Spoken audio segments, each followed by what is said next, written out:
સમાચાર અમરેલીથી અમરેલીના લીલિયામાં મુશળધાર વરસાદ વરસ્યો છે અને ભારે વરસાદને લઈને લીલિયાના રસ્તામાં પાણી વહેતા થયા। નદીની જેમ રસ્તા પર પાણી વહેતા થયા છે। રસ્તા કાંઠાની દુકાનોમાં નદીના પાણી ઘૂસી ગયા તો અનેક દુકાનોમાં પાણી ઘૂસતા દુકાનમાં પડેલો માલ સામાન પણ પલળી ગયો છે અને ત્યાં પણ હવે રસ્તો ક્લિયર કરવાની કામગીરી ચાલુ છે। જેસીબી દ્વારા જે પાણી અને જે કચરો છે તે હટાવવાની કામગીરી ચાલુ છે તો લીલિયાના રસ્તામાં પાણી વહેતા થયા છે।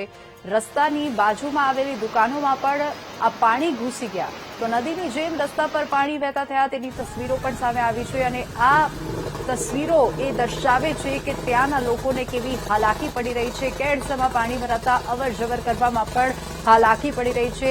લોકો તો ત્યાંથી પોતાની રીતે સુરક્ષિત જગ્યાએ ખસી જાય છે પરંતુ જે મૂંગા પશુઓ છે તેમને પણ ખૂબ હાલાકી પડી રહી છે અને લીલિયામાં મુશળધાર વરસાદ બાદ અનેક પારાવાર મુશ્કેલીનો સામનો કરવા ત્યાંના નાગરિકો જે છે તે મજબૂર બન્યા। અમરેલી જિલ્લામાં 7 ઇંચ જેટલો વરસાદ છે વરસી જવા પામ્યો છે। ખાસ કરી અમરેલી જિલ્લાના 3 થી 4 જે મહત્વના તાલુકાઓ છે એમાં 7 ઇંચ જેટલો વરસાદ વરસ્યો હતો।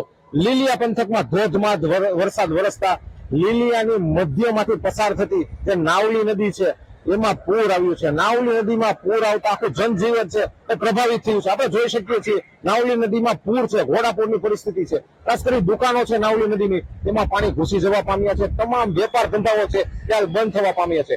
ત્યારે 7 ઇંચ વરસાદ કુકાવાવ વડિયામાં પડી ગયો છે ત્યારે આજે ખાસ કરી ખારાપાટ વિસ્તાર જે છે સાવરકુંડલાના પંથકનો આજે લીલિયામાં પણ નાવલી છે એ બેકાબુ બની છે। Dilip Jiruka, VTV news, Amreli.